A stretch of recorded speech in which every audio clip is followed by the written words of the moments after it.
Hello guys, welcome to back my YouTube channel all education में आप सभी का स्वागत है। आज के टॉपिक का नाम है नाउन। आज हम पढ़ेंगे नाउन। तो नाउन है a noun is a word used as the name of a person, place और थिंग। इसके लिए बेसिकली बोले तो और the naming word is a noun. इसको हिंदी में समझते हैं क्या है। किसी व्यक्ति, स्थान या वस्तु के नाम को संज्ञा कहते हैं अथवा किसी भी नाम को भी संज्ञा कहते हैं। आप समझ रहे हैं? ठीक है, इसका एग्जाम्पल है राम पेन आगरा। ये 5 प्रकार के होते हैं। Kinds of noun is 5। ठीक है, तो फर्स्ट है आपका प्रॉपर नाउन। प्रॉपर नाउन को हिंदी में कहते हैं व्यक्तिवाचक संज्ञा। सेकंड है आपका कॉमन नाउन। कॉमन नाउन को हिंदी में हम कहते हैं जातिवाचक संज्ञा। ठीक है, यहीं आपके थर्ड नंबर पे आ जाता है मटेरियल नाउन। मटेरियल नाउन को हिंदी में कहते हैं पदार्थवाचक संज्ञा। ठीक है, अभी इन सभी को हेडलाइन के बेसिस पे हम आगे और भी डिटेलिंग में पढ़ेंगे। ठीक है, ये 3 लिख लिए, टोटल 5 होते हैं। आगे और देखते हैं।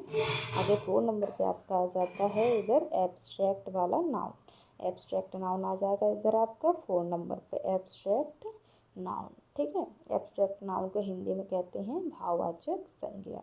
अब आपका 5 नंबर पे आ जाता है कलेक्टिव नाउन। कलेक्टिव नाउन और कॉमन नाउन में बहुत ज़्यादा सिमिलरिटी है, क्योंकि समूह और जाति में थोड़ा सा डिफरेंस हो सकता है, वरना समथिंग एक जैसा है। तो हम कलेक्टिव नाउन की हेडलाइन नहीं पढ़ेंगे। ठीक है, क्योंकि वो एक ही हो जाएगा। क्या आपको यहाँ तक समझ में आया? अगर आपको यहाँ तक समझ में आया तो प्लीज़ चैनल को सब्सक्राइब जरूर से कर लीजिएगा। तो अब आगे देख लेते हैं हम। आगे है अपना फर्स्ट है आपका प्रॉपर नाउन। ठीक है, प्रॉपर नाउन को हिंदी में कहते हैं व्यक्तिवाचक संज्ञा। ठीक है, तो इसकी हेडलाइन है a proper noun is the sum of some particular person, place और थिंग। ठीक है, इसको हिंदी में समझते हैं किसी विशेष व्यक्ति, स्थान या वस्तु के नाम को हम प्रॉपर नाउन कहते हैं। ठीक है, अब विशेष व्यक्ति है, इस पर गौर फरमाइएगा। एग्जाम्पल है आपके लिए the grammar is a holy river, the Ganga is a holy river. Sorry, river तो और भी होती हैं, लेकिन गंगा क्या है? विशेष है, पर्टिकुलर है, गंगा है। ठीक है, तो अब सेकंड देख लेते हैं कॉमन नाउन। कॉमन नाउन को हिंदी में कहते हैं जातिवाचक संज्ञा।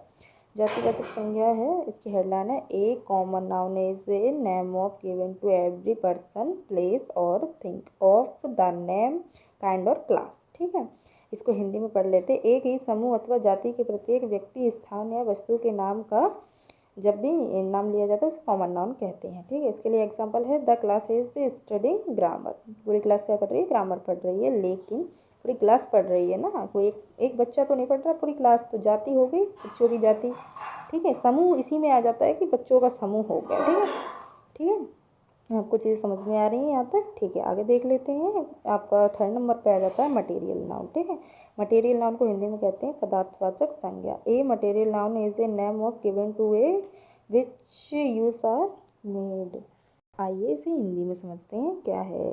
जिस नाउन से ऐसे पदार्थ का बोध होता है जिसे अन्य वस्तु बनाई जाती हैं। ठीक है, इसके लिए एग्जाम्पल भी दिए गए हैं। गोल्ड इज येलो और सिल्वर इज वाइट।